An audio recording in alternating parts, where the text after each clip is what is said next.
Bienvenidos y bienvenidas a un nuevo capítulo de MDA Señal 360. En esta ocasión nos acompaña un personaje muy importante para el museo. Todo se mueve es una nueva exposición temporal que nos acompaña por estos días en las salas de Cundinamarca y hoy tenemos la fortuna de contar con su curador. Santiago nos contará un poco de la exposición. Santiago, bienvenido a MDA Señal 360.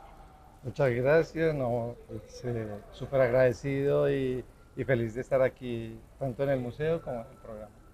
Santiago, contémosle un poco a la gente cómo nace esta propuesta de Todo se mueve, con qué se van a encontrar en estas obras en el museo. Bueno, la propuesta surge de una experiencia de residencia artística que realizamos a través del río Amazonas por tres comunidades, una en el Amazonas peruano, otra en el Amazonas colombiano y otra en el Amazonas brasileño. Esto fue un proyecto que realizamos la Fundación Viaje Geología y Correlación Contemporánea, que son de Perú. Hicimos una gran convocatoria para artistas de esos mismos tres países para que nos pudieran acompañar y seleccionamos finalmente a 9, 3 de Colombia, 3 de Perú y 3 de Brasil. Entonces, con todos ellos nos fuimos, hicimos el recorrido, partimos de Quito, generamos una experiencia con una comunidad indígena de allí, de la comunidad Escucama. Trabajamos con ellos, hicimos pues como unos primeros contactos y acercamientos con las prácticas artesanales, con la reflexión sobre el territorio. De ahí nos fuimos a Colombia a repetir la experiencia, pero ya con ticunas de Colombia. Y finalizamos con una comunidad en Brasil que se llama Vila Betania, también ticunas, y donde digamos que se culmina ese proceso. El hilo conductor obviamente es el río Amazonas, que es el que nos llevaba. Y lo que traemos aquí es un poco las experiencias de lo que ellos vivieron allá como artistas, lo que vivimos como colectivo residente habitando estos espacios con estas comunidades y bueno, pues felices de poderlo mostrar acá en el museo porque además pues es como el gran epicentro del arte en la ciudad y de alguna forma sentíamos que esto tenía que tener una visibilidad como la que nos permite el Museo de Antioquia. Santiago, me gustaría preguntarte cómo se teje este trabajo colaborativo desde diferentes artistas, miradas, saberes, conocimientos, desde diferentes países y traerlo finalmente al museo. Ahí, muy buena tu pregunta porque el tejido más fuerte que generamos fue tanto los artistas con las comunidades. Todas estas comunidades tienen artesanos de todo tipo. El primer encuentro fue con un tallador en madera, luego coincidimos con personas que trabajan los tejidos, la chambira y otro material que se llama yanchama, que es como una especie de tela. Y también en ese mismo primer encuentro con una artesana del barro, de la arcilla. Entonces desde ahí es como empezar a sentir que eso ya permite toda una posibilidades de mezclas. Los artistas venían con unas preguntas particulares, digamos que el abanico que albergaba la propuesta de convocatoria y de la residencia eran las preguntas sobre las luchas territoriales de los pueblos indígenas y cómo los artistas pueden contar un poco esa historia en diálogo con ellos porque vemos que son comunidades muy fuertes, pero que de algún modo pues tienen que hacer valer su cultura, hacer valer su idioma, que de algún modo se pierde muy fácilmente por la inserción pues como de la colonia y todo esto. Y, eh, y la práctica artesanal también entra a ser un juego, un papel importante en eso, porque de algún modo es una transmisión de su cultura. Entonces, digamos que se genera un caldo de cultivo súper propicio para la creación, para la reflexión y para finalmente pues terminar generando lo que estamos viendo en el museo. Me llama mucho la atención que fue una experiencia que se recorrió a partir de un territorio. Hablemos de pronto de esa experiencia que se encontraron los artistas, en este caso desde tu mirada como curador, cómo fue evocar un poco el territorio amazónico. Nosotros en la Fundación Viajelogía llevamos 4 años trabajando en la comunidad ticuna que queda en un pequeño caserío que se llama San Martín de Macayac. Ellos son 700 y algo habitantes, entonces digamos que ya los conocíamos, habíamos generado unas participaciones con otros colectivos culturales de acá de Medellín. Y cuando todo este proyecto hace parte de una gran convocatoria que se llama Cultura Latinoamérica de la Fundación Sura y Latimpacto. Cuando sale la convocatoria que nos invita a pensar estos proyectos, pero en alianza con otra institución, nos pusimos en contacto con Correlación Contemporánea, que también tienen mucha trayectoria haciendo experiencias de residencias artísticas, principalmente en Iquitos, en el Amazonas peruano. Entonces, digamos que la primera idea de territorio nos la da esas dos preocupaciones, de la Fundación Biogeografía y de Correlación Contemporánea, cómo nos juntábamos a pensar esa idea territorial. Luego buscamos un socio de Brasil, que en este caso pues no había trabajado como muy fuerte, sí había hecho proyectos en el Amazonas, pero no como su vocación, que se llaman Capacete. Y entonces ya con ellos, digamos que los tres juntos, las tres entidades juntas, nos permitían empezar a pensar ese territorio, hacer una cartografía. Debemos ir a partir de Perú, que creíamos que era importante porque también tiene que ver con el cauce del río, cómo nos vamos moviendo con el flujo del río. Obviamente pasar a la comunidad de San Martín de Macayaco, que es donde hemos trabajado y tenemos unas conexiones muy fuertes y muy bonitas con esta comunidad que son ticuna. Y Vila Betania, que era totalmente desconocido para el equipo, pero que habíamos tenido unos contactos previos con organizaciones que nos habían recomendado y habían hablado muy bien, y la receptividad del pueblo ticuna previo a nuestra ida, y también pues ya cuando estuvimos allí, que nos hicieron sentir pues súper acogidos. Entonces, nada, cuando uno llega allí, como con este preámbulo, cree que esto es muy grande, no sé qué. Y finalmente lo que recorrimos es un fragmentico de la Amazonía, es una cosa súper pequeña en comparación a esto. Inclusive el proyecto lo pensamos con estos tres países, pero sabíamos de antemano que la Amazonía lo conforman eh, territorios de 9 países, no solo esos tres. Nosotros lo hicimos así por logística, por nuestros socios y aliados, pero pues Bolivia tiene territorio amazónico, Ecuador, Venezuela, las Guyanas. Entonces realmente es muy grande, y nosotros creyendo que era un gran trayecto, pero finalmente es muy pequeño. Y también una cosa que nos permitía reflexionar bastante es que el territorio amazónico es uno solo, aunque está dividido geopolíticamente por estos 9 países, pero también está dividido a su interior. Hay más de 40 comunidades indígenas con cultura propia, con idioma propio. Y claro, esta mezcla uno no la alcanza a dilucidar o a imaginar, pues finalmente solo trabajamos con dos comunidades ticunas, una de Brasil y otra de Colombia, que partiendo de ahí ya hay diferencias, y una cucama. O sea, realmente son muy pocas en comparación a ese gran territorio. Santiago, y estos detalles como esos saberes, esos tejidos, esas lenguas, cómo finalmente llegan a construirse en obras que hoy pueden ser vistas ante cualquier persona que desee visitarlas. No, pero fantástica tu pregunta también, porque claro, la experiencia es eso. Hay un proceso de creación muy fuerte, tanto del artista, pero del artista que crea con la comunidad.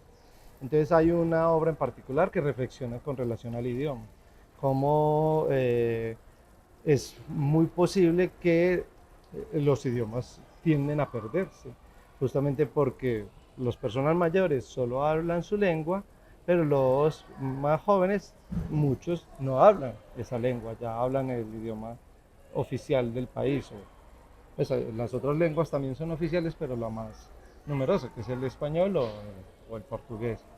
Entonces hay una obra que reflexiona sobre eso, hay otra obra que reflexiona, tres obras que reflexionan bastante sobre la noción del tejido, del hacer, de esa manualidad, que se construyeron en conjunto con artesanos y artistas de esos territorios, que también están nombrados allí en la exposición como protagonistas y como eh, parte importante de los procesos de creación de estos otros artistas que son los participantes. Y hay otra que es muy bonita, que una de las artistas participantes es de una comunidad cucama del Perú, y realmente es una cantante, y lo que tenemos es un videoclip que reflexiona sobre ese territorio, y es en su lengua, en Cucama, y tiene unos bailes con los ticuna, entonces también eso es una experiencia súper bella. Y además las otras pues que reflexionan tanto de la materia en sí misma, de la cosmogonía, del territorio, la experiencia también está narrada allí con otras obras, la noción de la Maloca como ese gran territorio o espacio que es como casa, pero también es centro ceremonial, pero también es albergue, como ese, sí, como epicentro de confluencia de infinidad de cosas. Y hay otra también que es una artista indígena, pero quechua, que pone en diálogo esas dimensiones, quechua ya del altiplano, de otra lógica, de territorio, como también puede entrar en diálogo con nuestras comunidades. Santiago, maravilloso todas estas prácticas que pudiste encontrarte. Me gustaría preguntarte cuál es esa razón o con qué motivo viene a la ciudad a dialogar estas obras. ¿Cuál crees que es el propósito fundamental que tiene esta exposición? Todo se mueve para darle un mensaje a los locales, nacionales, pero también turistas que posiblemente visitan esta exposición. No, hay una idea clara que digamos que entendemos tanto Erika Borges, aunque es la otra curadora del proyecto, y yo, que somos las cabezas también de Viajelogía, ella directora ejecutiva, yo director artístico, y que hemos reflexionado mucho sobre todo lo que estamos viviendo como humanidad. Tiene una lógica de trayecto, de dimensión, que de algún modo sentimos que se está alejando como de algo esencial, eh, que es lo básico, es la conexión con la naturaleza, la conexión con el otro, es entender también los trabajos como comunidad, cómo nos juntamos como uno solo. Y en ese sentido, esas necesidades o procesos que hemos ido generando allí nos lo refuerzan cada vez. Entendemos que toda la problemática medioambiental que estamos viviendo, que es palpable, pero que al mismo tiempo, siendo palpable y evidente, es negada por otros tipos de ideología o de pensamientos, necesitan reforzar esa conexión. Uno con unas personas y unas tradiciones que han resguardado el territorio, que han luchado por mantenerse, que se han sostenido eh, ante las adversidades, no ni siquiera adversidades naturales y orgánicas, pues la selva, los animales, sino las adversidades de unas otras personas que llegan a irrumpir con su pensamiento.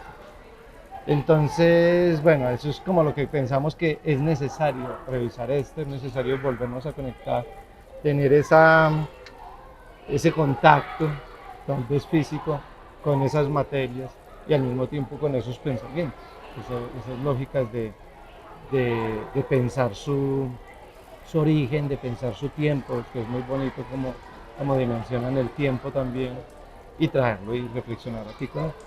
Me has respondido muchas preguntas, afortunadamente, pero quisiera también saber un poco si todo se mueve, pensó también en esas construcciones que pueden salir desde la individualidad a la colectividad, porque es un trabajo que nace con miradas, con artistas de diferentes países, pero se pensaron en algún momento que iba a ser una apuesta colectiva, que puede migrar, mutar en diferentes espacios, territorios, o pensaron que era una obra que iba a situarse en un espacio clave.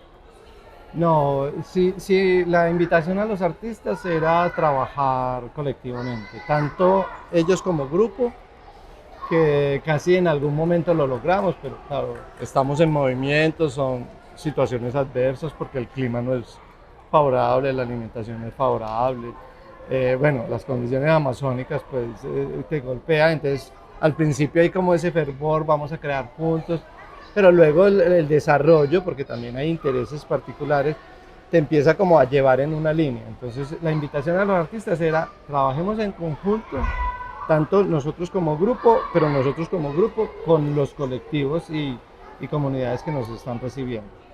Entonces esta parte se hizo súper bien, se hizo fantástica porque todos tienen un trabajo muy de la mano con las personas de las comunidades y con las prácticas y saberes de ellos. Eh, Al final, pues hay esa, digamos, necesidad o vocación del artista de tener y conservar su lenguaje y su qué decir ante esto, y prima.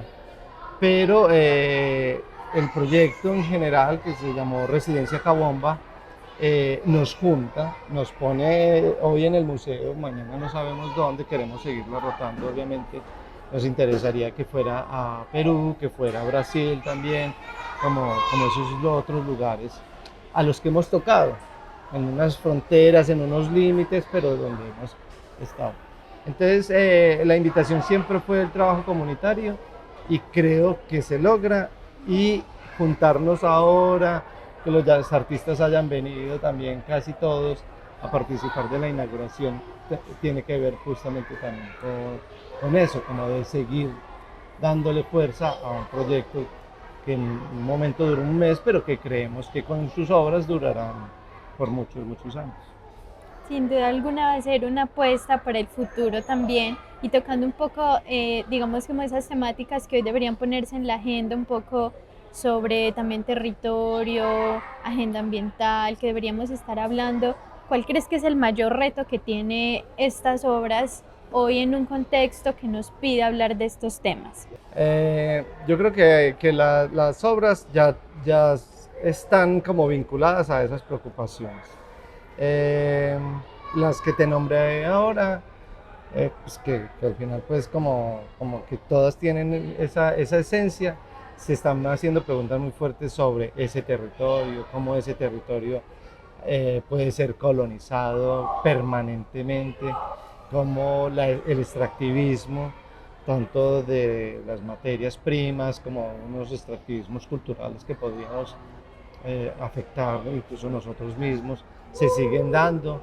Cómo es más importante en este momento poner en diálogo ese saber que ellos traen y traerlo de manifiesto, y no que sea ese otro saber occidental y digamos, con, pues no sé, como el que estamos acostumbrados, pues el que hablamos incluso, pero darle voz a ellos.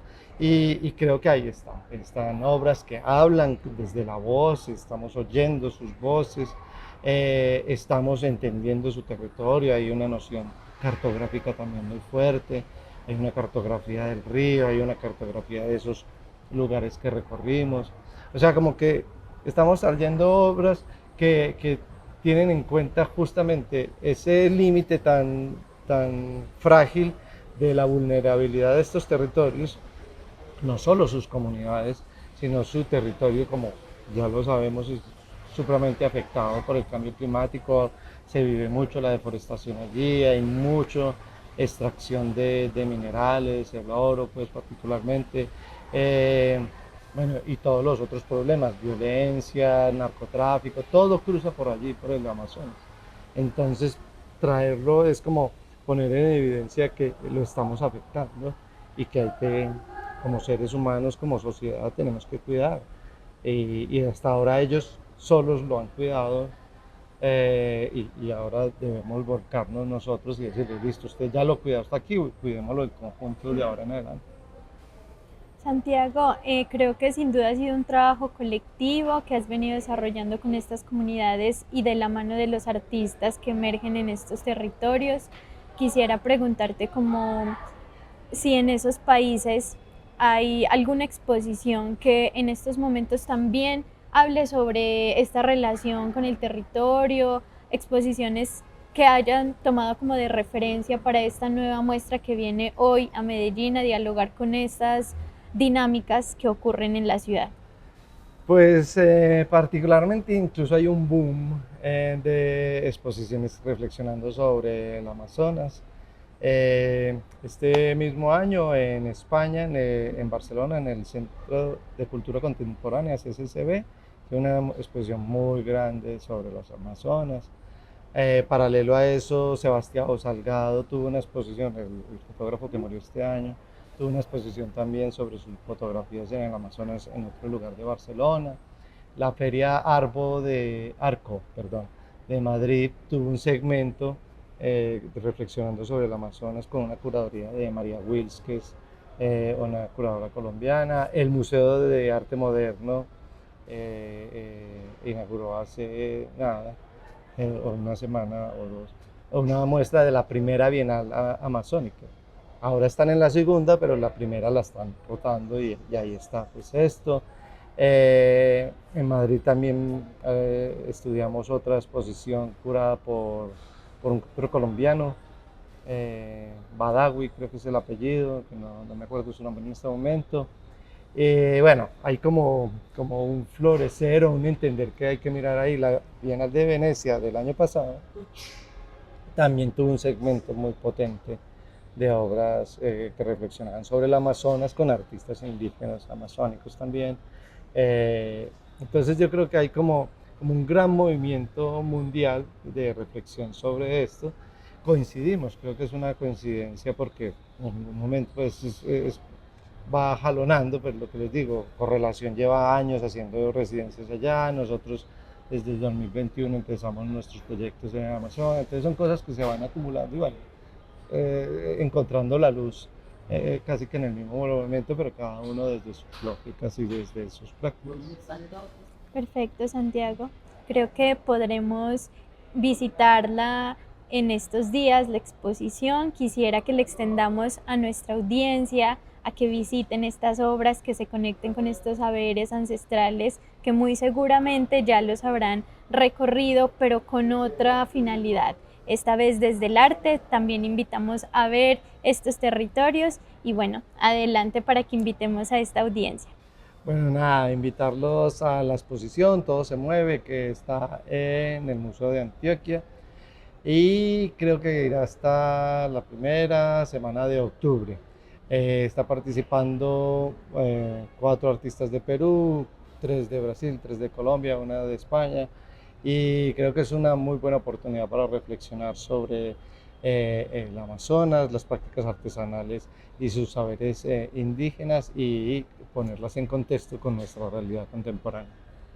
Santiago, muchas gracias por acompañarnos en este nuevo episodio de MDA Señal 360. A ustedes, por supuesto, por escucharnos. Nos vemos en una próxima ocasión. Recuerden que pueden escuchar este y todos los episodios en nuestro canal de Spotify y YouTube. Hasta pronto.